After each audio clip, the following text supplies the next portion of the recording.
नवरंगपुर जिला उमरकोट ठारे भाजपा तरफ ऑपरेशन सिंदूरर विजय उत्सव पालन करा जायछि। गत 22 तारिख दिन जम्मू और काश्मीर पहलगांव ठारे पर्यटकों उपरे आतंकवादी माने धर्म पचारि बाछि बाछि हिंदू मानकु जेभଳି बर्बरतार सह निर्मम हत्या करथिले एही घटना को सुनी सारा देश स्तब्ध हो जाइथिला।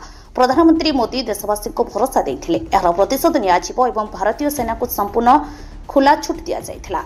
ठीक 15 दिन पर तथा गतकाली रात्र 1:05 समय ऑपरेशन सिंदूर नाम भारतीय सेना पाकिस्तान भितर थिबा 9 गोटी आतंकी आड़ास्थली को विध्वंस करिसेंती।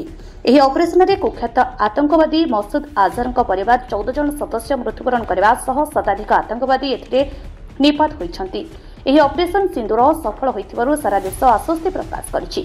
एही परिप्रेक्षी आज उमरकोट भाजपा कर्मी राजरास्तारे सरकार और भारतीय सेना को सम्मान जणाई नाराबाजी करी बाण फुटे यातायात लोकों मिठा बांटिवा सह वनदुर्गा मंदिर में देशर सैनिकों दीर्घायु निमंते एक होमयज्ञ कर ऑपरेशन सिंदूर विजय उत्सव पालन करथिले। जय माँ भवानी।